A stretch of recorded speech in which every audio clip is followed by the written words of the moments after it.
नमस्ते। आज 19 जेठ 2077 नेपालको संविधान संशोधनको निमित्त समाजवादी पार्टी र राष्ट्रिय जनता पार्टीले संयुक्त रूपमा संविधान संशोधनको प्रस्ताव चाहिँ उहाँहरूले दर्ता गर्नुभएको छ र त्यसलाई संशोधनको बुदाहरू लिएर जानुहुने आदरणीय माननीय सांसद हुनुहुन्छ समाजवादी पार्टी नेपालका सह-अध्यक्ष तथा संघीयविद माननीय राजेन्द्र प्रसाद श्रेष्ठज्यू, यहाँलाई म हार्दिक स्वागत गर्न चाहन्छु। हजुर, धन्यवाद सर, नमस्कार। आज निकै समाचारमा हल्लीखल्ली मचिएको छ। 23 बुधा आज संविधान संशोधनको निम्ति यहाँहरूले लैजानु भएको छ र भर्खरै मात्र यो लिपुले यो निशान छापको नक्सालाई संशोधन गर्ने पनि चर्चा भइरहेको बेला यहाँहरूले त्यसैको काउन्टरमा हो कि फाल्टो हिसाबले यो लैजानु भएको त्यो पनि प्रश्न पारिदिनु हुन म अनुरोध गर्दै यो संविधान संशोधनको बुदाहरू के हुन् र किन ती आवश्यक छन् भन्ने बारेमा बताइदिन म यहाँलाई आग्रह गर्दछु। सबैभन्दा पहिला म विश्वासदीपजीलाई धेरै धेरै धन्यवाद दिन चाहन्छु। हामीले वास्तवमा जुन बेला चाहिँ केपी ओली नेतृत्वको सरकारमा सामेल भएका थियौँ त्यति बेला वर्तमान नेकपाका दुवै अध्यक्षसँग चाहिँ हामीले बसेर एउटा सहमति बनाएका थियौँ र त्यसमा स्पष्टका साथ के कुरा उल्लेख गरिएको थियो भने संघीय समाजवादी फोरम नेपालले आन्दोलनको बेला उठाएका माग र मुद्दाहरूलाई आपसी सहमतिको आधारमा सम्बोधन गरिनेछ भन्ने कुरालाई लेखिएको थियो र हाम्रो अन्डरस्ट्यान्डिङ अनुसार उहाँहरू त्यो दिशामा अगाडि बढेन। नबढेपछि चाहिँ पछिल्लो स्थितिमा हाम्रो तर्फबाट हाम्रो पार्टीका अध्यक्ष तथा ओली सरकारका उपप्रधानमन्त्री उपेन्द्र यादवजीले आफैले संविधान संशोधनको लागि चाहिँ बिल अगाडि बढाउनको लागि प्रयत्न गरे र त्यसको परिणाम स्वरूप चाहिँ त्यहाँ चाहिँ सङ्कट उत्पन्न भयो र केपी ओलीले अस्वीकार गरिसकेपछि हामी सरकारबाट बाहिरियौँ र त्यसपछि अब हामीले गैर सरकारी बिल ल्याउने भन्ने चाहिँ चर्चा सुरु गरेका हौँ र त्यसका प्रक्रियाहरूमा जान पनि हामीले चाहिँ वार्ताहरू गर्दै आइरहेका थियौँ। तर बिचमा चाहिँ अब कोभिडको महामारीले गर्दाखेरि हामीले त्यो प्रक्रियालाई अगाडि बढाउन सकेनौँ। तर यस बिचमा नेपाल सरकारले अब हाउस चाहिँ जुन बन्द गरेको थियो त्यसलाई पनि खोल्यो र बजेट पनि प्रस्तुत भयो र सँगसँगै अब चाहिँ नेपालको निशान छाप परिवर्तनका सन्दर्भमा आफ्नो पहलकर्मी पनि अगाडि बढायो। अनि यस्तो स्थितिमा अब हामीले पनि आफ्नो अडानलाई स्पष्ट पार्नुपर्ने आवश्यकता सम्झेर हामीले आफ्ना चाहिँ माग र मुद्दाहरू जुन पहिल्यैदेखि उठाउँदै आएका हौँ त्यसलाई पनि अगाडि सारौँ भनेर हामीले चाहिँ राष्ट्रिय जनता पार्टीसँग वार्ता गरेर अहिले चाहिँ संयुक्त रूपमा 23 बुधे अगाडि सारेका छौँ। अब जहाँसम्म तपाईँले यो काउन्टर प्रस्ताव हो कि भन्ने प्रश्न छ, हजुर, यो चाहिँ कुनै काउन्टर प्रस्ताव होइन। किन भन्दाखेरि यो हाम्रो देशको भौगोलिक सिमानासँग सम्बन्धित विषयमा त्यो बिल चाहिँ दर्ता भएर पनि संसदमा प्रवेश गरिसकेको छ र त्यो सरकारी बिल हो। सरकारी बिल चाहिँ 3 दिनमै म्याच्योर हुन्छ र म्याच्योर भइसकेपछि त्यसमा चाहिँ छलफलहरू अगाडि बढिहाल्छ अब हैन। तर हामीले अहिले अगाडि सारेको बिल चाहिँ यो गैर सरकारी बिल हो र गैर सरकारी बिलको अलि लामो प्रक्रिया हुन्छ र हामीले यो दर्ता आज चाहिँ दर्ता गर्न गयौँ संसद सचिवालयमा। त्यसपछि अब 7 दिनपछि यो म्याच्योर हुन्छ। अनि म्याच्योर सँगसँगै यसलाई चाहिँ छलफल गर्ने कि नगर्ने भन्ने सन्दर्भमा चाहिँ संसद सचिवालयले चाहिँ कानुन मन्त्रालयसँग हैन अनुमति माग्छ। कानुन मन्त्रालयले अनुमति दिएपछि मात्रै यो चाहिँ कार्यव्यवस्था समिति प्रतिनिधि सभाको कार्यव्यवस्था समितिमा जान्छ अनि कार्यव्यवस्था समितिले सिफारिस गरेपछि सभामुखले सदनमा प्रस्तुत यसलाई चाहिँ प्रवेश गराउँछ। यो प्रक्रिया चाहिँ अलिकति लामो छ।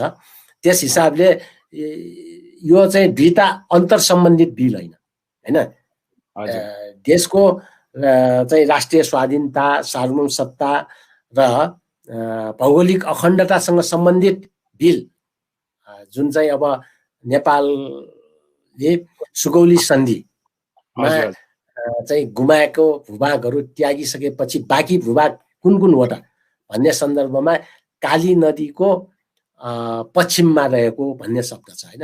अब काली नदीको पश्चिमको भूमि कुनवटा भन्ने सन्दर्भमा त्यसको मुहानमा केही विवादहरू देखिए, तर त्यसको मुहानको बारे वास्तवमा सुगौली सन्धिको लगत्तै प्रकाशन भएका म्यापहरूबाट प्रष्टै देखिन्छ। फेरि पनि एउटा अर्को पनि तथ्य छ कि लिम्पियाधुराको चाहिँ उच्च पहाडी भागमा त्यहाँ चाहिँ सौका होइन ब्यासी जाति बस्छ र ब्यासी भनेको भोटे समुदाय हो नेपालको। त्यो भोटे समुदायले बोल्ने भाषामा त्यो ठाउँलाई कुटियाङ्दी भन्ने गरेको छ होइन। कुटियाङ्दी भनेको चाहिँ कुटीको अर्थ ब्ल्याक, याङ्दीको अर्थ नदी, जस्तो मर्स्याङ्दी भने जस्तै याङ्दीको अर्थ चाहिँ नदी हो। त्यस हिसाबले अब नामले नै कुटियाङ्दी भन्ने कुरा स्पष्ट भयो। कुटियाङ्दी भनेकै काली नदी हो। त्यो कहाँ छ त भन्दा लिम्पियाधुराको सिरानमा छ। त्यहाँको बस्तीको नाम पनि कुटी नै छ होइन। त्यसो भइसकेपछि अब लिपु लेकबाट बगेको खोला हो कि कालापानीबाट बगेको खोला हो कि भन्ने त भ्रमै राख्न जरुरी छैन। त्यसैले सुगौली सन्धिबाट त्यो त भयो हाम्रो नेपाल पक्षको हो भन्ने दाबीको कुरा रह्यो होइन। तर अहिले चाहिँ यहाँ हामीले सोध्न चाहेको कुरा चाहिँ के हो भनेदेखि नि, अब त्यो निशान छापमा त्यो नक्सा सहितको बनाउने जुन संशोधन प्रस्ताव जुन छ त्यो चाहिँ पास गर्नको निम्ति यो अर्को तपाईहरुले चाहिँ के प्रस्ताव ल्याउनु भएको हो। यो प्रस्ताव सरकार अथवा नेकपा अथवा कांग्रेसले सपोर्ट गर्यो भने मात्रै त्यसलाई तपाईहरुले सपोर्ट गर्ने, र त्यसलाई सपोर्ट गर्ने तपाईहरुको मागलाई सपोर्ट गरेन, संशोधन बुदालाई सपोर्ट गरेन भने त्यसलाई सपोर्ट नगर्ने हो। के हो तपाईहरुको चाहिँ यो? होइन, मैले त्यही सन्दर्भमा भन्दै छु कि यो फरक फरक प्रस्ताव हो, एक अर्कोसँगको चाहिँ रिलेसन छैन यसमा हैन। तर हामीले आफ्नो माग र मुद्दाहरू र हाम्रा अडानहरू जनतासम्म चेकप्रष्ट राख्यौं। अब सरकारले ल्याएको बिलको सन्दर्भमा चाहिँ त्यसले नेपाललाई वार्ताको टेबलमा बस्दाखेरि पनि सबल बनाउँछ र सुगौली सन्धि अनुरूपको पनि छ। त्यस कारणले गर्दाखेरि हामीले त्यो प्रस्तावलाई जो नेपालको भूमि सम्बन्धी हैन, नेपालको वास्तविक नक्सालाई राखेर जुन निशान छाप ल्याएको छ त्यसलाई हाम्रो पार्टीले समर्थन गर्छ र सँगसँगै हाम्रो यो विषयवस्तु पनि हामीले अहिले संसदमा प्रवेश गराउन चाहेका छौं। तर यसको अलिकति लामो प्रक्रिया त बाँकी नै छ हैन। त्यसैले निशान छापको जुन संशोधन चाहिँ निशर्त रूपबाट पार्टीले यसमा समर्थन गरेको छ। हजुर, हाम्रो चाहिँ यसमा समर्थन रहन्छ, किनभने हामीले पटक पटक भनेका छौँ कि सुगौली सन्धि भन्दा सुगौली सन्धिले जुन भूमि नेपालको लागि गरेको छ त्यसलाई चाहिँ हामीले मानेका छौँ। त्यसको धारा 5 मा जुन उल्लेख छ नि, पहिला नेपालले जित्दै गएको भूमि हैन, पछि चाहिँ अब इस्ट इन्डिया कम्पनीसँगको लडाईँ पश्चात हार्न गएपछि काली नदी भन्दा पश्चिमको भूमि नेपालले त्याग्ने छ भनेपछि नेपालले त्यो त्याग्यो हैन। अब त्यस्तो स्थितिमा जुन भूमि चाहिँ नेपालको रहेको छ त्यसलाई चाहिँ अभिव्यक्त हुने गरी आएको प्रस्तावलाई हामीले एकदमै सकारात्मक रूपमा लिएका छौं र हामी यसमा बहुत स्पष्ट छौं। नेपालको राष्ट्रिय स्वाधीनता, नेपालको सार्वभौम सत्ता र भू अखण्डताको विषयमा सम्पूर्ण नेपालीहरू एकै ठाउँमा उभिनुपर्छ भन्ने हाम्रो दृढ अडान रहेको छ। त्यसकारण हाम्रो त्यसमा समर्थन हुन्छ र त्यस सँगसँगै हामीले अहिले जुन यो प्रस्ताव अगाडि सारेका छौं, अब वर्तमान सरकारको नेतृत्व गर्ने केपी ओली र अर्का नेकपाको अर्का अध्यक्ष प्रचण्डजी समेतले हाम्रो माग र मुद्दाहरूमा चाहिँ आपसी सहमतिमा चाहिँ पारित गर्नेछौँ भनेर विगतमा द्विपक्षीय सम्झौता जुन भएको हो, अब त्यसलाई चाहिँ कार्यान्वयन गर्न पर्यो हैन। यदि केपी ओली विश्वसनीय नेता हो हैन, यदि उहाँले चाहिँ इमानदारितापूर्वक देश चलाउन चाहन्छ, राष्ट्रिय एकता चाहनुहुन्छ भने उहाँले समर्थन गर्नुपर्छ। हामी सबैलाई थाहा छ कि जुन बेला चाहिँ यो संविधान जारी भएको हो, एक थरी नेपालीहरूले त्यति बेला दीपावली मनाए हैन, एक थरीले यसलाई जलाए हैन, कालो दिन भनेर जलाए। अब यस्तो अवस्थामा यो संविधानमा चाहिँ एउटा हाम्रो पनि स्वामित्व र सम्पूर्ण कालो दिवस मनाउनेहरूले पनि यो संविधानमाथि अपनत्व होस् भन्नका लागि हामीले उठाएका केही माग र मुद्दाहरू सम्बोधन गर्छु भन्ने कुराहरूको जुन प्रतिबद्धता हो, त्यो प्रतिबद्धता अब उहाँहरूले पनि पालन गर्नुपर्छ। पालन गरेन भने इतिहासमै विश्वास गर्न योग्य नभएको र विश्वासघाती प्रधानमन्त्रीको रूपमा चाहिँ दर्ज हुन्छ। त्यसकारण चाहिँ म उहाँहरूलाई हाम्रो यो प्रस्तावलाई छिटोभन्दा छिटो, जस्तो अब कानुन मन्त्रालयमा जान्छ 7 दिनभित्र, कानुन मन्त्रालयबाट यसलाई चाहिँ अनुमति दिएर कार्यव्यवस्थामा पठाइदिने र त्यहाँबाट संसदमा छिटोभन्दा छिटो पठाउनको लागि मेरो चाहिँ हार्दिक आग्रह पनि गर्छु हामी। हस्, यसको निमित्त अब 23 बुँदा यहाँहरूले संशोधनको प्रस्ताव आज दर्ज गर्नुभएको छ, राख्नु भएको छ। ती के र किन ती आवश्यक छ त्यसमा अलिक संक्षेपमा भनिदिन मिल्छ भने? नमिल्ने त कुरै भएन।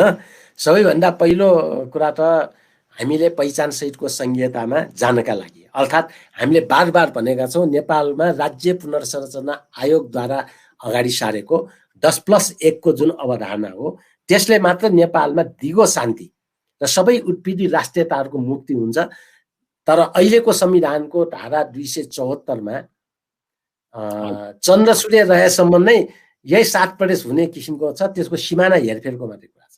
हामीले अब नयाँ राज्यको सृजना वा सिमाना हेरफेर भन्ने शब्द राखेर र त्यसलाई चाहिँ अलिकति सहज ढङ्गले त्यो राज्य सृजना हुन सकोस् भन्नका लागि प्रभावित प्रदेशमा मात्रै चाहिँ यो परामर्श लिएर केन्द्रको 2टा सदनबाट पारित भएपछि नयाँ प्रदेशहरू सृजना हुन सक्ने गरी चाहिँ यो राखेका छौँ।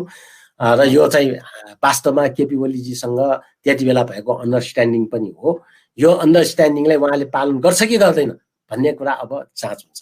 एउटा मेजर कुरा, हामी 10+1 मा जानका लागि भोलि हाम्रो 2/3 बहुमत आएको बखत हामीले चाहिँ 10+1 लाई लागू गर्छौँ वा प्रादेशिक सङ्घर्षहरूको माध्यमबाट भारतमा जस्तै स्विट्जरल्यान्डमा जस्तै नयाँ प्रदेशहरू सृजना भए 8औं 9औं 10औं भएर जान सक्छ। यसको लागि ढोका खोल्ने प्रस्ताव हामीले राखेका छौँ।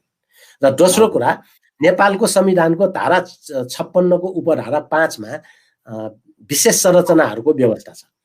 त्यो भनेको नेपालका अल्पसंख्यक, लोपोन्मुख, सीमान्तकृत समुदायको आर्थिक, सामाजिक र सांस्कृतिक विकासको लागि भनियो।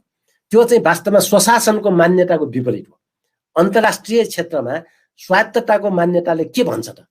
जस्तो अब म अस्ति केही समय अगाडि चाहिँ अमेरिका गएको थिएँ।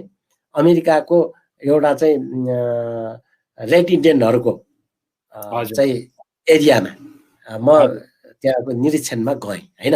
अब त्यहाँ उनीहरूको आफ्नै संविधान छ, आफ्नै राजनीतिक अधिकार सहितको चाहिँ तपाईँको स्वायत्त शासन छ, आफ्नै स्रोत साधन छ।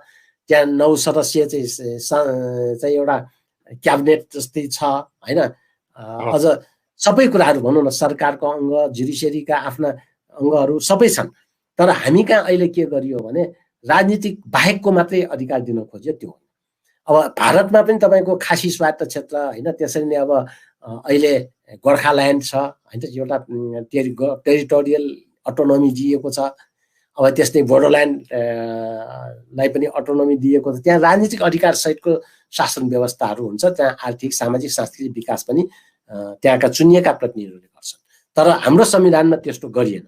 त्यसैले हामीले वास्तवमै स्वशासन र स्वायत्तताको मान्यता अनुरूप विशेष संरचना बन्नुपर्छ भनेर स्वायत्त क्षेत्र, संरक्षित क्षेत्र र गैर भौगोलिक विशेष क्षेत्रको रूपमा चाहिँ विशेष संरचनाहरू बन्नुपर्छ भन्ने मान्यतालाई पनि संशोधनमा राखेका छौँ। र त्यसका लागि एउटा सङ्घीय आयोग गठन गरेर त्यसको सीमाङ्कनहरू अगाडि सार्नुपर्छ र कहाँ चाहिँ स्वायत्त क्षेत्र गठन गर्ने, कहाँ संरक्षित क्षेत्र गठन गर्ने, त्यो कुरा पनि त्यसमा राखेका छौँ। र तेस्रो कुरा, प्रदेशको क्षेत्राधिकारहरू। प्रदेशको क्षेत्राधिकारमा चाहिँ अब धेरै नै कम, वास्तवमा नामको मात्रै संहिता, यस्तो लङ्गडो संहिता छ कि त्यसलाई अब आफ्नो चाहिँ खुट्टामा उभिन सकिने गरी यो आउनुपर्छ भन्ने मान्यताका आधारमा हामीले अवशिष्ट अधिकारहरू पनि प्रदेशमा रहनुपर्ने र प्रदेशले चाहिँ स्थानीय तह चलाउन पाउनुपर्ने र प्रदेशसँग सम्बन्धित मामलाहरू प्रदेश कानुनबाट निर्देशित हुनुपर्ने भन्ने एउटा सङ्घीय शासन व्यवस्थाको मर्म र भावना अनुसार हामीले यसको पनि संशोधन प्रस्ताव अगाडि सारेका छौँ। त्यसरी नै सङ्घीय न्यायपालिकाको कुरालाई पनि हामीले जोड दिएका छौँ। सङ्घीय न्यायपालिका किन भन्दाखेरि अब नेपालको अहिलेको संविधानले व्यवस्थापिका चाहिँ सङ्घीय व्यवस्थापिका, कार्यपालिका पनि सङ्घीय कार्यपालिका, तर न्यायपालिका चाहिँ इन्टिग्रेटेड भनेर चाहिँ एकात्मक न्यायपालिकाको त्यसलाई पनि अब सङ्घीय न्यायपालिकाको अवधारणा अनुसार चल्नुपर्छ भनेर संशोधन राखेका छौँ। र त्यसरी नै अर्को कुरा चाहिँ हामीले यो नेपालमा प्यारेलल अदालत जसरी व्यवस्थापिका संसदभित्र तपाईँले देख्नुहुन्छ नि राष्ट्रिय सभा र प्रतिनिधि सभा प्यारेलल छ, त्यस्तै गरी यता पनि जुडिसियरीमा पनि एउटा सर्वोच्च अदालत हैन र अर्को चाहिँ संवैधानिक अदालत, संविधानसँग सम्बन्धित सन्धि सम्झौतासँग सम्बन्धित यस्ता विभिन्न मामलाहरूमा चाहिँ यो सर्वोच्च अदालतले होइन यता चाहिँ संवैधानिक अदालतले हेर्नुपर्छ, संवैधानिक अदालतमा अलग्गै प्रधान न्यायाधीश हुनुपर्छ भन्ने मान्यतासहित हामीले चाहिँ यो संवैधानिक अदालतको अवधारणा अगाडि सारेका छौँ। जस्तो यस्तो अदालतहरू अब स्विजरल्यान्ड लगायत धेरै देशहरूमा रहेको छ। यो संहितामा यस्तो चाहिँ आवश्यकता पनि पर्दछ, किनभने विभिन्न विवादहरू आएको हुन्छ होइन, संविधानसँग सम्बन्धित केन्द्र र प्रदेशको, प्रदेश र स्थानीय तहको यी सबै कुरा हल गर्नका लागि त्यो आवश्यक पर्छ भनेर हामीले यो विषय पनि त्यहाँ अगाडि सार्यौँ। अर्को कुरा हामीले उपसभामुखको अधिकार क्षेत्रलाई पनि हामीले अगाडि सार्यौँ। उपसभामुखको सन्दर्भमा अब हिजो देखियो होइन, सभामुख चाहिँ निलम्बनमा परे, त्यो अब उपसभामुखले चाहिँ अध्यक्षता गर्ने भए केही अधिकार छैन। हामीले के भन्यो भने अब सभामुखको अनुपस्थितिमा उपसभामुखले सभामुखको सबै अधिकारहरू प्रयोग गर्न पाउनुपर्छ भन्ने कुरालाई पनि हामीले राख्यौँ। त्यसै नै राष्ट्रपति र उपराष्ट्रपतिमा हजुर फरक लिङ्ग वा समुदाय भन्यो। लिङ्ग वा समुदाय भनेपछि राष्ट्रपति एउटा जातिको र उपराष्ट्रपति अर्को जातिको पनि हुन सक्ने भयो, एउटै जातिको भए पनि लिङ्ग फरक भए हुने भयो। यो हुनु हुँदैन भनेर हामीले के भन्यो भने राष्ट्रपति र उपराष्ट्रपति फरक लिङ्गको पनि हुनु पर्यो र जाति पनि फरक हुनु पर्यो, समुदाय पनि फरक समुदायको हुनु पर्यो भन्ने कुरालाई पनि यो संशोधनमा अगाडि सारेका छौँ। र त्यसरी नै हामीले समानुपातिक समावेशीकरण नेपालका सबै राज्यका अङ्गहरू र निकायहरूमा सबै आयोगहरू होइन, राजदूत नियुक्ति सबै क्षेत्रमा समानुपातिक समावेशीको व्यवस्था हुनुपर्छ भन्ने कुरालाई पनि हामीले त्यहाँ जोड दिएका छौँ। र त्यसरी नै वैवाहिक नागरिकताका सन्दर्भमा पुरानो पहिल्यैदेखि चाहिँ जे संवैधानिक र कानुनी व्यवस्था थियो त्यसलाई चाहिँ फेरि पनि कार्यान्वयन गर्नुपर्छ भन्ने आधारमा वैवाहिक नागरिकता सम्बन्धी कुरालाई पनि हामीले अगाडि सार्यौँ। र त्यसरी नै हामीले चाहिँ अब गोर्खा सैनिकको यसमा नि यो नागरिकता सभामा जस्तो नेपालबाट इन्डियामा कुनै हाम्रो चेलीबेटी बिहा गरेर लगिसके पश्चात 7 वर्ष पर्खेपछि मात्रै त्यहाँको सिटिजनसिपको लागि प्रक्रिया अगाडि बढ्दो रहेछ होइन। अनि इन्डियाबाट चाहिँ बिहाबारी गरेर नेपाल ल्याएको खण्डमा चाहिँ कति ड्युरेसनमा चाहिँ प्रक्रिया बढ्ने, कस्तो खालको यहाँले चाहिँ अमेन्डमेन्ट हाल्नु भएको छ त्यो अलिक प्रश्न बनाइदिनु। अब भारत र नेपालको चाहिँ कयौँ कुराहरूमा फरक छ होइन, साइजमा मात्रै होइन, त्यहाँको चाहिँ अब सिस्टमदेखि लिएर होइन अरू धेरै कुराहरूमा फरक छ। त्यहाँको रेसिप्रोकल केमा गर्ने, फेरि अब हामी भारतको छाया होइनौँ होइन, त्यसकारण उनीहरूको जस्तो नीति हुन्छ हाम्रो पनि त्यस्तै नीति हुनुपर्छ भन्ने छैन। र विवाह भन्ने कुरा कुनै राजनीतिक रूपमा सम्झौता होइन, विवाह भनेको सामाजिक सम्झौता हो र सामाजिक सम्झौतामा जबरजस्ती चाहिँ कसैले गर्दैन होइन। अब मेनली दुईजना पुरुष र महिला बीच आपसी समझदारी भएर नै बिहा हुने हो। त्यसलाई चाहिँ नेपालको राष्ट्रिय स्वाधीनता खतरामा पर्ने भन्ने ढङ्गले होइन बा चाहिँ यो राष्ट्रियता नै खतम हुने भन्ने विषयसँग विवाह जस्तो एउटा नितान्त व्यक्तिगत मामलालाई जोड्नु उपयुक्त हुन्न। त्यसैले हामीले पहिल्यैदेखि जे व्यवस्था कायम छ, उतापट्टिको नागरिकता त्यागेपछि यता पाउने व्यवस्था जुन छ त्यसैलाई चाहिँ हामीले कन्टिन्युटी गर्नुपर्छ भन्ने कुराहरू अगाडि सारेका छौँ। र अहिलेको सन्दर्भमा फेरि भारतमा के छ भने रासन खास गरी चाहिँ त्यहाँ नागरिकता धेरैले लिनै पर्दैन। प्रमुख पदहरूमा चुनाव लड्नलाई बाहेक नागरिकतै चाहिँदैन कि त्यहाँ त सबै कुराहरू चाहिँ आधार पत्रको आधारमा काम हुन्छ। अब नेपालमा चाहिँ हरेक कुराहरू एउटा लाइसेन्स लिन पनि तपाईँको नागरिकता चाहिने होइन, एउटा सिफारिस लिन पनि नागरिकता चाहिने भनेपछि त्यहाँको र हाम्रो सिस्टमै फरक छ। भारतमा चाहिँ आधार कार्ड हुन्छ सबै कामको लागि र मेजर पदमा चुनाव लड्नलाई मात्रै चाहिँ तपाईँको यो नागरिकता खोज्छ। अब हाम्रो त त्यस्तो व्यवस्था छैन। त्यसैले त्यहाँको र हाम्रो चाहिँ सबै कुराहरू तुलना गर्न उपयुक्त हुन्न। त्यस हिसाबले हामीले त्यो भन्यौँ होइन। अनि नागरिकताकै अर्को प्रसङ्गमा हामीले संविधानको धारा 14मा जुन एनआरएनको अर्थात् चाहिँ गैर आवासीय नेपालीहरूले राजनीतिक अधिकार बाहेकको सामाजिक आर्थिक र सांस्कृतिक अधिकार पाउने गरी सार्क मुलुक बाहेकका देशमा बसेका नेपालीहरूले पनि चाहिँ एउटा अर्कै किसिमको नागरिकता होइन, यो गैर आवासीय नागरिकता पाउने भन्ने व्यवस्था थियो। तर त्यो कुराले गर्दाखेरि नेपाल र मित्र राष्ट्रहरू बीच जुन चाहिँ सम्झौता छ नि, गोर्खाभर्ती सम्झौता लगायतका विभिन्न खालका सम्झौता हुन्छन्, त्यो सम्झौताको आधारमा विदेशी सेनामा भर्ना भएका नेपाली नागरिकहरूले त्यहाँको चाहिँ अब वस्तुगत स्थिति अनुसार त्यहाँ बसुन्जेल चाहिँ त्यहाँको चाहिँ सबै काम कारबाही अगाडि बढाउन त्यहाँको नागरिकता लिएको हुन्छ। त्यसैले त्यो नागरिकता लिए पनि जबसम्म उहाँहरूले त्यागेको हुँदैन, नेपालबाट सम्झौता गरेर गएको हो, नेपालले त्यसको रोयल्टी लिएको हुन्छ होइन। त्यस कारणले गर्दाखेरि हामीले चाहिँ दोहोरो नागरिकता हुनुपर्छ भन्ने कुरालाई अगाडि सारेका छौँ र ब्रिटिस गोर्खाको हकमा स्पष्टका साथ विदेशको नागरिकता लिएको भए पनि निजहरूको नेपाली नागरिकतालाई निरन्तरता दिइनेछ भन्ने चाहिँ धारा 14मा प्रोभाइजो होइन, त्यसको प्रतिबन्धात्मक वाक्य चाहिँ त्यसरी राखेका छौँ। त्यसैले अरूले चाहिँ त्यहाँ एनआरएनको नागरिकता पाउने हो, ब्रिटिस गोर्खाको हकमा पुरानो जे नागरिकता छ त्यही निरन्तरता हुने। अब यो चाहिँ दोहोरो नागरिकता नै हो।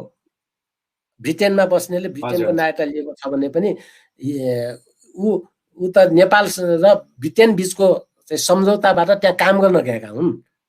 त्यसैले चाहिँ हामीले त्यस्तो स्थितिमा चाहिँ दोहोरो नागरिकता नै हुनुपर्ने कुरालाई स्पष्टका साथ बोलेका छौँ र यो चाहिँ सायद हाम्रो पार्टीले मात्रै यो कुराहरूलाई स्पष्ट अगाडि सारेको छ। भूपू गोर्खाहरूको निम्ति योभन्दा ठुलो खबर खुसी अरू केही नहोला। यद्यपि अब यो प्रस्तावको रूपमा मात्रै गयो, अब यो पारित हुन सके त धेरै राम्रो। यसै गरी 23वटा बुदामा झन्डै यहाँले 5-6-7वटा जस्तो भनिसक्नुभयो। अरू धेरै भनिसकेको छु मैले। हजुर हजुर। अब त्यसपछि भाषाको छ, बहुभाषिक नीतिको कुरालाई पनि हामीले अगाडि सारेका छौँ। अब बहुभाषिक नीतिका सन्दर्भमा चाहिँ संविधानको धारा 7मा होइन को 1मा देवनागरी लिपिमा लेखेको नेपाली भाषा सरकारी कामकाजको भाषा हुनेछ भनेर एकल भाषालाई एकाधिकार र विशेषाधिकार दिइयो होइन। अब अमेरिका जस्तो ठुलो देशमा पनि वा क्यानाडामा पनि कुनै एउटा भाषालाई मात्र चाहिँ उ गरेका छैन, एक मात्र भाषाको अवधारणा लिएको छैन। स्विट्जरल्यान्डमा पनि सबै भाषा चाहिँ सरकारी कामकाजको छ होइन। अब हाम्रो देशमा चाहिँ एकल भाषालाई मात्रै प्रोत्साहित गर्ने र अरूलाई मार्ने, त्यति मात्रै होइन, नेपाली भाषाको चाहिँ नियो भाषा माउ भाषा भन्दै चाहिँ संस्कृतलाई समेत बढावा दिन खोज्ने, अब यस्तो खालको चाहिँ समस्या देखियो। त्यसैले हामीले चाहिँ के भनेका छौँ भने अब त्यो धारा 7को 1मा हामीले के थप्न खोजेका छौँ भन्दाखेरि अब अर्को एउटा बुढा एक क राख्ने र त्यसमा चाहिँ नेपाली भाषाको मात्रै होइन कि अब नेपालका विभिन्न प्रदेशहरूमा बोल्ने भाषाहरू पनि छन् र त्यहाँको सरकारी कामकाजका भाषाहरू पनि छन्। त्यसैले एउटा भाषा आयोगको सिफारिसमा नेपाल सरकारले सरकारी कामकाजको भाषा भनी चाहिँ निर्णय गरेका कुराहरूलाई संविधानमा अनुसूचित गर्ने भनेपछि त्यसमा अनुसूचित भएपछि के हुन्छ, नेपालमा पनि बहुभाषिक नीति हैन, केन्द्रमै बहुभाषिक नीति आउँछ भन्ने चाहिँ राखेका छौँ र नेपालमा बोलिने सबै मातृभाषाहरूलाई पनि हामीले चाहिँ यो उसमा राख्नुपर्छ भनेका छौँ। माननीय ज्यू, यो भारतको संविधानमा पनि यो भाषाहरूको लिस्ट गरेको रहेछ हैन, भने चाहिँ हामी अब त्यही खालको चाहिँ प्रस्ताव मिल्दोजुल्दो हुन्छ। हजुर, लगभग त्यहाँ 8औं अनुसूची राखे जस्तै हाम्रो पनि यसमा सबै भाषाहरू अनुसूचित गर्नुपर्छ। एउटा मातृभाषाको अनुसूची हैन, सबै मातृभाषाको धारा 6 मा र धारा 7 मा चाहिँ संघीय तहमा प्रयोग हुने भाषाहरूको अनुसूची त्यसरी चाहिँ राख्नुपर्छ भन्ने कुराले हामीले क्लियर गरेका छौँ। हजुर, अरु बाँकी के राख्नुभयो माननीयज्यू, त्यो पनि राखिदिनुहोस्। अब त्यसपछि अब एउटा चाहिँ समानुपातिक समावेशीकरणको कुराहरूलाई मैले अघि पनि थोरै त भनिसकेको छु। त्यसमा धारा 38 को व्यवस्था छ, जसमा चाहिँ अब महिलाहरूको सन्दर्भमा जो अब लगभग विभिन्न ठाउँमा 33% देखि 50% सम्म महिलाहरूको प्रतिनिधित्व हुने व्यवस्था अहिलेको संविधानमा आइसक्यो हैन। स्थानीय तहमा 40% आइसक्यो। तर महिला भएपछि एउटै जातिको महिला जान सक्ने भइरहेछ कि अहिले महिलाको नाममा एउटै। अब हामीले चाहिँ त्यसमा के भन्यो भने त्यसरी होइन, विभिन्न क्लस्टर अनुसार विभिन्न समुदायको जातीय जनसङ्ख्याको आधारमा महिलाको पनि प्रतिनिधित्व त्यसरी जानुपर्छ। जस्तो आदिवासी जनजाति, मधेसी, खस, आर्य, शिल्पी એટલે सबैको चाहिँ समानुपातिक ढङ्गले महिलामा पनि जानुपर्छ भन्ने कुरालाई पनि हामीले स्पष्ट पारेका छौँ। र त्यसरी नै राजदूतको नियुक्तिदेखि लिएर तपाईँको सबै संवैधानिक आयोगहरूमा पनि त्यसरी समानुपातिक समावेशी हुनुपर्ने भन्ने कुराले राखेका छौँ। अर्को चाहिँ कुरा राष्ट्रिय सभाको चाहिँ संरचना। नेपालको राष्ट्रिय सभाको संरचना चाहिँ एउटा एक किसिमको छ। हामीले त्यसमा के गर्यौँ भने 3 जना चाहिँ, एक महिला, एक शिल्पी वा दलित र चाहिँ एउटा चाहिँ अल्पसङ्ख्यक हैन, त्यो 3 जना त्यसरी राख्ने। त्यस बाहेकको चाहिँ त्यहाँको सामुदायिक जनसङ्ख्याको आधारमा प्रतिनिधित्व गर्ने गरी चाहिँ त्यो राष्ट्रिय सभामा चाहिँ एक किसिमको हाउस अफ नेसनालिटिज भन्छ नि, जातीय सभाको रूपमा। प्रतिनिधि सभा चाहिँ जनसङ्ख्याको अनुपातमा हैन, जनताको डाइरेक्ट प्रतिनिधि जान्छ प्रतिनिधि सभामा। राष्ट्रिय सभामा चाहिँ जातीय विविधता झल्किने सभाको रूपमा त्यो जानुपर्छ। उस्तै सभाको अर्थ हुन्छ भन्ने आधारमा। जस्तो यो अन्तरिम संविधानमा व्यवस्था भएको कुरालाई पछिल्लो समय चाहिँ त्यसलाई तोडमोड गरेर अहिले जुन संरचना बन्यो, त्यो संरचनामा चाहिँ हेर्ने हो भने वास्तवमा राष्ट्रिय सभा अन्य मुलुकमा चाहिँ के माथिल्लो सदन अर्थात् यो जातीय सभाको रूपबाट पनि चिनिन्छ के अरे। यो अफगानिस्तान गिर्जा भन्दो रहेछ के अरे। अनि अन्य सिनियर पोलिटिसियन र ठुलो कन्ट्रिब्युसन गरेकाहरूको त्यो चाहिँ अब सभा। तर नेपालमा त फेरि यता संसदको भन्दा पनि तल्लो सदनको जुनियरहरू चाहिँ अहिले राष्ट्रसभामा चाहिँ माननीय हुनुभएको छ। यो हेर्दाखेरि त अलिकति लज्जाजनक पनि स्थिति छ। यसलाई अझै अरूले चाहिँ कसरी मिलाउने राख्नुभयो? कस्तो? जस्तै नेपालको राष्ट्रिय सभा जुन छ नि, माथिल्लो सदन हो, जुन चाहिँ प्रतिनिधि सभाको भन्दा पनि उहाँहरू चाहिँ वरिष्ठ हुनुपर्छ। तर अहिले त्यो हैन, त्यो कुरालाई ख्याल गरेर राख्नुभयो कि भएन त्यो संशोधनको? पहिला चाहिँ पहिलेकोमा चाहिँ अब 35 वर्ष त्यसको लागि छ र प्रतिनिधि सभालाई 25 वर्ष गरिएको छ। यो चाहिँ एकात्मक राज्यमा हुने मान्यता हो, जस्तो बेलायतमा होइन। त्यहाँ चाहिँ अब वेस्टमिनिस्टर पार्लियामेन्टले जे गर्यो त्यही हुन्छ, तर पनि त्यहाँ फेरि अधिकार चाहिँ एकात्मक भए पनि स्वशासन र स्वायत्तताको त संसारकै नमुना हो होइन। जस्तो अब छुट्टी नपाउनेसम्म अधिकार दिएको होइन। कतिपय सङ्घीय राज्यमा भन्दा एकात्मक भए पनि बेलायतमा निकै धेरै अधिकार देखिन्छ।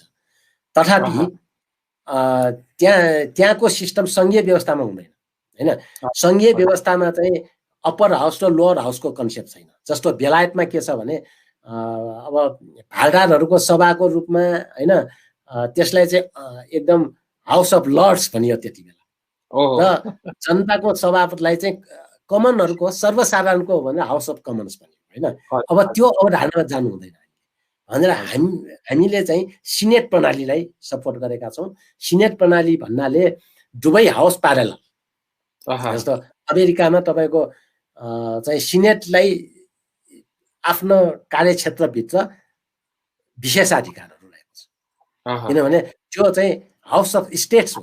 त्यहाँका 50वटा स्टेटबाट ठुला होस् वा साना होस् समान ढङ्गले गएको हुन्छ र त्यो चाहिँ अनि त्यसलाई विशेषाधिकारहरू सिमानाका मामलामा, राज्यको अधिकारका मामलामा, भाषाका अनेकौं मामलाहरूमा त्यसलाई चाहिँ विशेषाधिकार हुन्छ। तर प्रतिनिधि सभाको हकमा चाहिँ त्यहाँ चाहिँ अर्थ विधेयकहरूलाई विशेषाधिकार हुन्छ र दुवै हाउस प्यारल समानान्तर हाउस हुन्, माथिल्लो र तल्लो होइन। र हामीले पनि यो प्यारलल हाउसकै अवधारणामा जानुपर्छ। यसलाई अब अलिकति हामीले चाहिँ अब नेपाल बहुभाषिक बहुजातीय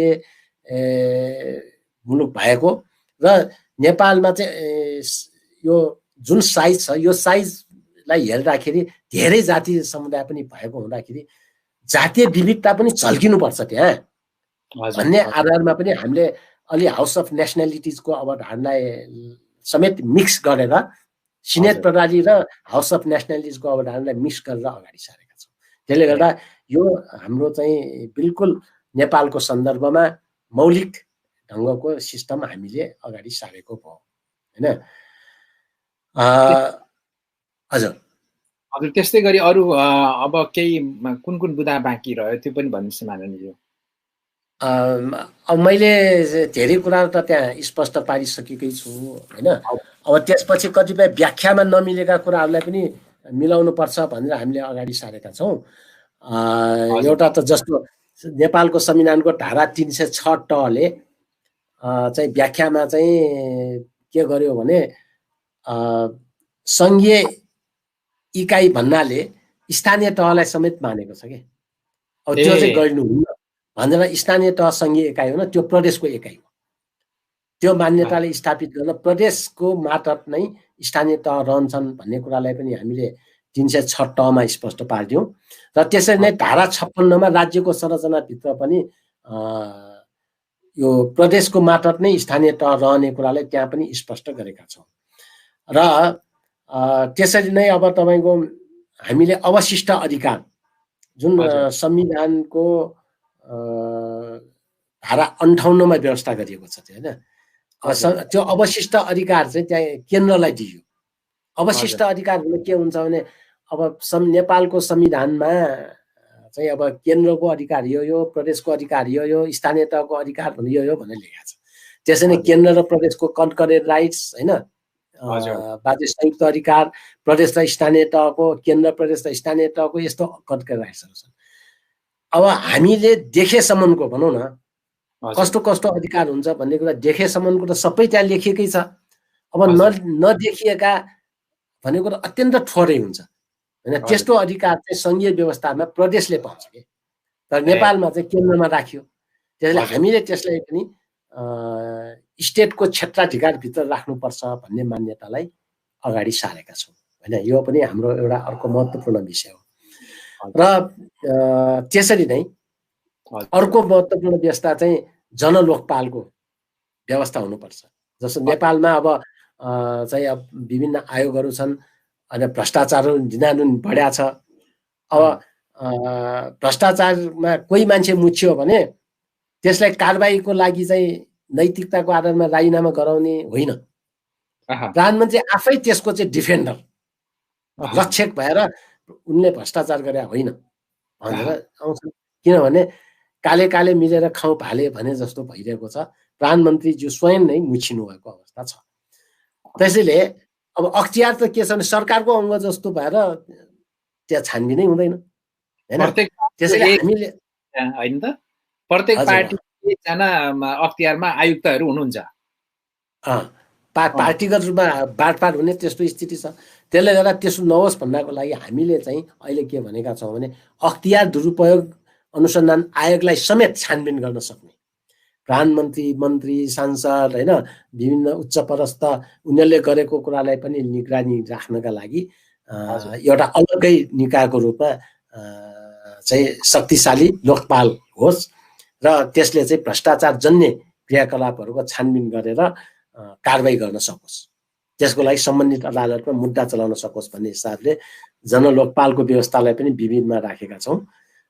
र त्यसरी नै अब प्रदेशको सीमाङ्कन र सङ्ख्या तथा यो स्वायत्त क्षेत्र, संरक्षित क्षेत्र, विशेष संरचनाहरू निर्माणका लागि एउटा सङ्घीय आयोग पनि गठन हुनुपर्छ भनेर हामीले त्यो पनि अगाडि सारेका छौँ। यसमा नि अब सामान्यतया कति कुन कुन कुराहरू तपाईँले समेट्नु भयो भन्ने कुरा त यहाँले जानकारी गराउनु भयो। एउटा सोध्न मन लागेको कुरा नि विशेष गरेर दुई, पहिलो नम्बर कुरो योभन्दा अगाडि यसरी दर्ता किन गर्नु भएन र किन त्यो सम्भव भएन, एक है। दोस्रो मेरो प्रश्न चाहिँ ल तपाईहरुले यो राख्नु भएको संशोधन प्रस्ताव पारित भयो देखिलाई राजनीतिक संरचना पनि परिवर्तन हुन्छ कि, यो कुरामा अलिकति प्रश्न बनाइदिनुस् न। अब यो किन राखियो, कस्तो परिस्थितिमा राखियो भन्ने कुरा त मैले सबैभन्दा सुरुमै स्पष्ट पारिसकेको छु कि अब लकडाउनको स्थिति विविध कारणले गर्दा हामीले त्यसलाई चाहिँ समयमै गैर सरकारी बिल ल्याएनौँ। हामी सरकारमा छँदै ल्याउनको लागि हैन हाम्रो तर्फबाट सरकारमा प्रतिनिधित्व गर्ने उप प्रधानमन्त्रीज्यूले प्रयत्न गरेकै हो। त्यो सबैलाई जग जाहेर छ। त्यो प्रयत्नलाई अवरोध गरेपछि हामीले राजीनामा गरेको पनि सबैलाई थाहा छ र राजीनामा गरिसकेपछि हाम्रो आफ्नो एजेन्डा अब हामी अगाडि बढाउँछौँ भनेर यो समयमा लकडाउनकै अवधिमा पनि यहाँ अब हाउस खुलेपछि हामीले पनि हाउसमा त्यसलाई इन्ट्रोड्युस गरायौँ र यसलाई चाहिँ एउटा स्वतन्त्र विधेयकको रूपमा हैन एउटा गैर सरकारी विधेयकको रूपमा अगाडि सारेको हो। अब यसलाई चाहिँ विगतमा भएको सहमति अनुसार यसभित्र पनि हामी सम्झौता गरेर सहमति गरेर अगाडि बढ्न तयारी छौँ। त्यसकारण वर्तमान प्रधानमन्त्रीज्यूलाई हामी सरकारमा सामेल भएको बखत जे जस्तो सहमति भएको हो हैन त्यो सहमतिलाई चाहिँ कार्यान्वयन गर्नका लागि हामीले अनुरोध गरेका छौँ र नेपाली कांग्रेसलाई पनि हामीले अनुरोध गरेका छौँ। र अब मलाई के विश्वास छ भने अब छिटोभन्दा छिटो अब यसलाई चाहिँ सरकारले अनुमति दिनुपर्छ हैन, उहाँले दिनेछ अब भन्ने कुरामा म विश्वस्त छु। हस् माननीयज्यू, महत्त्वपूर्ण कुरा राखिदिनु भयो। एकदमै व्यस्त समयमा पनि यहाँले समय दिनुभयो। यसको निम्ति धन्यवाद दिँदै आज हामी यो कार्यक्रम यो वार्तालापबाट छुट्नुभन्दा अगाडि केही यहाँले छुटेको कुरा भन्नु छ भने कृपया राखिदिनु होला र त्यस पश्चात हामी चाहिँ बिदा हुन्छौँ। अब हामीले आज प्रस्तुत गरेको विधेयकको सन्दर्भमा कुनै भ्रम रहनुहुन्न र मैले अघि पनि स्पष्ट पारेको छु र अहिले बजारमा चाहिँ यो जुन निशान छापलाई चाहिँ को प्रस्तावलाई छेक्नका लागि पो यो आयो भन्ने खालका कुराहरू गरेका छन् हैन। त्यस्तो भ्रम फैलाउने प्रयत्न भइरहेछ। हामी बहुत प्रष्ट छौँ कि हाम्रो पार्टीले त्यसलाई चाहिँ समर्थन गर्छ भन्ने कुरा मैले अघि पनि स्पष्ट पारिसकेको छु र यसको र यो दुईटाको बिचमा कुनै साइनो छैन। यो स्वतन्त्र विधेयक हो, यो गैर सरकारी विधेयक हो, त्यो सरकारी विधेयक हो र त्यो चाहिँ हाउसमा प्रवेशै भइसकेको छ। यो प्रवेश हुन पनि अझै केही दिन लाग्छ हाउसमा हैन। अहिले त हामीले संसद सचिवालयमा दिएका छौँ। त्यसैले चाहिँ अब यो चाहिँ सरकारले चाहिँ अब हेरेर सरकारले ओके गर्नुपर्छ। सरकारले ओके गरेपछि मात्रै कार्यव्यवस्था जान्छ। कार्यव्यवस्थाबाट पनि ओके भएर सिफारिस गरेपछि मात्रै यो हाउसमा प्रवेश हुने हो। त्यसकारण चाहिँ यो हाउसमा प्रवेश हुने बखतसम्म त्यो चाहिँ पारितै भइसकेको हुन्छ। यस्तो भएकोले यो चाहिँ निशान छापको विकल्पमा ल्याइएको प्रस्ताव भनेर कतिपयले हल्ला गरे जस्तो त्यो होइन। कसैका त्यस्तो किसिमको चाहिँ मनसा छ भने पनि म बिल्कुल आउटराइट रिजेक्ट गर्न चाहन्छु र खण्डन गर्न चाहन्छु। हाम्रो पार्टी एकदमै देशभक्तिको भावनाले ओतप्रोत भएको र साँचो अर्थमा नेपाल जस्तो बहुराष्ट्रिय मुलुकमा संघीयता नै राष्ट्रिय एकताको मुख्य आधार हो भन्ने मान्यता राखेर देशमा नयाँ आधारमा जुन चाहिँ पृथ्वीनारायण शाहले राज्य विस्तार गरेपछि चाहिँ कोही कसैको जय कसैको पराजय भयो भन्ने मानसिकताले यो देश चलिरहेको अवस्था छ। अझ केपी ओली आइसकेपछि वर्तमान प्रधानमन्त्री आइसकेपछि त बराबर त्यो झझल्को दिने गरी मानव कि पृथ्वीनारायण शाहको आत्मा नै केपी ओलीमा छ जस्तो गरी उहाँले चाहिँ घरिघरि चाहिँ कहिले चन्द्रगिरी डाँडा जानुहुन्छ, यही डाँडाबाट चाहिँ हो हेरेको पृथ्वीनारायण शाहले चाहिँ नेपाल कब्जा गर्ने उचित लागेको। त्यसकारण यहाँ चाहिँ यस्तो औँला ठड्याएको दारी उछिएको ऊ राख्नुपर्छ भनेर चाहिँ घाउमा नुन छप्ने गरेको छ। कहिले केपी ओलीजीले चाहिँ के गरिराख्नुहुन्छ, हो पृथ्वीनारायण शाहले एकीकरण गरेको बेला हिँडेको बाटोको चाहिँ एउटा एकीकरण ट्रेल बनाउने भनेर चाहिँ फेरि पनि बिउजाइरहेको हुन्छ हैन। हामी यस्तो हामी विगतमा भएका हैन नरसंहारहरू र जस्ता खालका चाहिँ क्रियाकलापहरू भए हैन, अब त्यो कुरामा चाहिँ नयाँ ढङ्गले हेर्नुपर्छ भन्छु। जस्तो जर्मनमा पनि युद्ध भएको बेला हैन कतिपय हिंसाहरू भए, तर हामी सबैलाई थाहा छ हजुर त्यहाँ 3 वर्षमै 1867 मा त्यहाँ चाहिँ जर्मनको एकीकरण हुँदा चाहिँ जे कुराहरू घटना घटे त्यसको 3 वर्षपछि नै त्यहाँ चाहिँ संघीय शासन व्यवस्था लागू गरेर ल हिजोको भुलौँ हामी मिलेर चाहिँ अब संघीयतामा बाँड्यौँ भनेर चाहिँ संघीय राज्यलाई मजबुत पारियो। त्यहाँ 3 वर्षको कुरालाई नेपालमा 250 वर्ष हामीले चाहिँ लड्नु पर्यो। जर्मनको 3 वर्ष।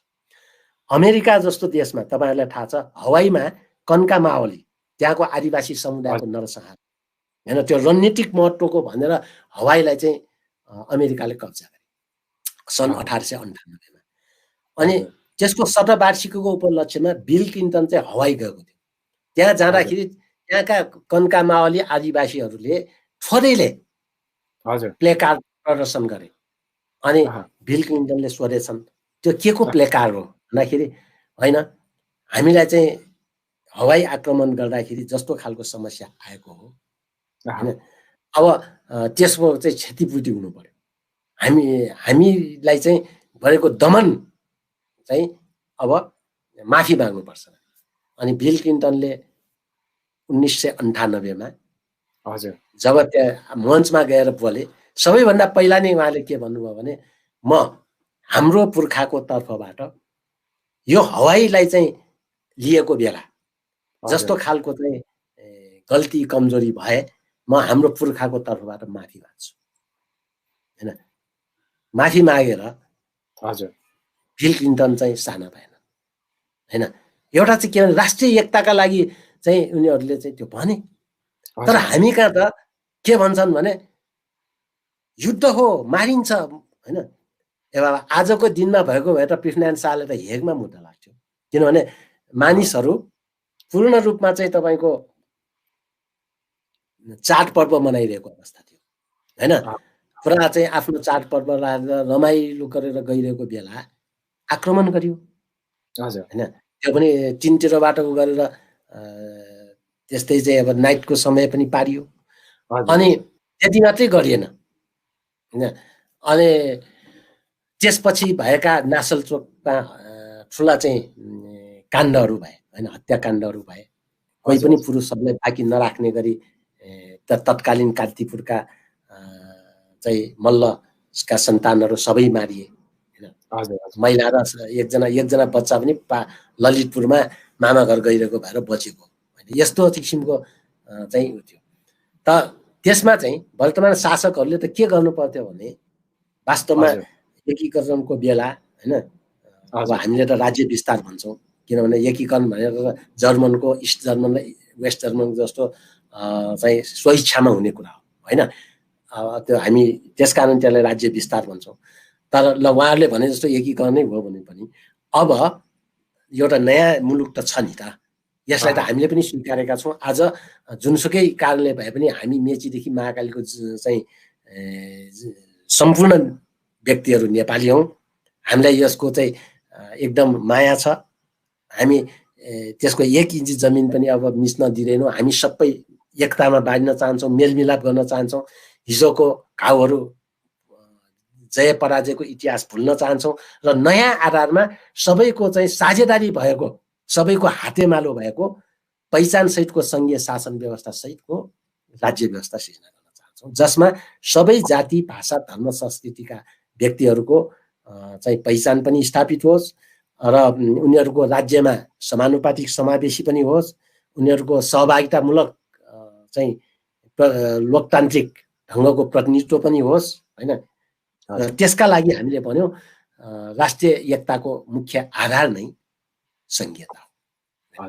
त्यसैले यो कुरालाई चाहिँ अगाडि सार्नु पर्नेमा त्यस्तो भइरहेको छैन र अहिले हामीले यो अगाडि सारेको जुन संविधान संशोधनको प्रस्ताव छ, यो प्रस्ताव चाहिँ पारित भएमा होइन नयाँ आधारमा नेपाल चाहिँ फेरि चाहिँ एउटा एकीकृत हुन्छ।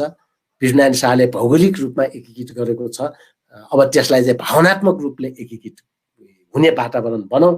अब यो राज्य विस्तारबाट सुरु भएको एउटा आधुनिक नेपाल हाम्रो काँधमा छ। यसलाई चाहिँ सुशासन र समृद्धिको माध्यमबाट चाहिँ जनताको सुख समृद्धि होइन मा अगाडि बढ्नु छ र आजको चाहिँ युगमा संसारमा नेपाल भनेर जुन एउटा गर्वका साथ यसको शिर ठाडो गरेर बाँच्नु छ भने अब यसलाई चाहिँ सपोर्ट गरेर चाहिँ एउटा चाहिँ सबैले होइन यो संविधानमा स्वामित्व भोट गर्ने स्थिति आउनुपर्छ र त्यसको लागि चाहिँ मैले सम्पूर्ण यो चाहिँ अन्तरबाट हेरिराख्ने जनसमुदायहरूलाई पनि सम्पूर्ण बुद्धिजीवीहरूलाई पनि हामीले अगाडि सारेको यो संविधान संशोधनको प्रस्तावलाई वा यसको पक्षमा जनमत सिर्जना गर्नको लागि पनि अनुरोध गर्दछु र हामीले यो सरकारले अगाडि सारेको निशान छाप परिवर्तनसँग सम्बन्धित नयाँ नक्सा सहितको निशान छापलाई समर्थन गर्ने र निशर्त समर्थन गरेर अगाडि बढ्ने कुराको पनि म जानकारी गराउन चाहन्छु। धन्यवाद छ। हस् माननीयज्यू, यहाँले अति व्यस्त समयको बावजुद पनि समय दिनुभयो, यहाँलाई धेरै धेरै धन्यवाद।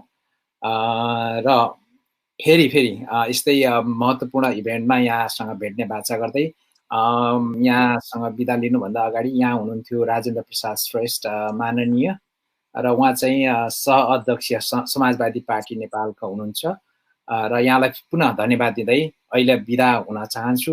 धन्यवाद। ल नमस्कार, धन्यवाद सबैलाई।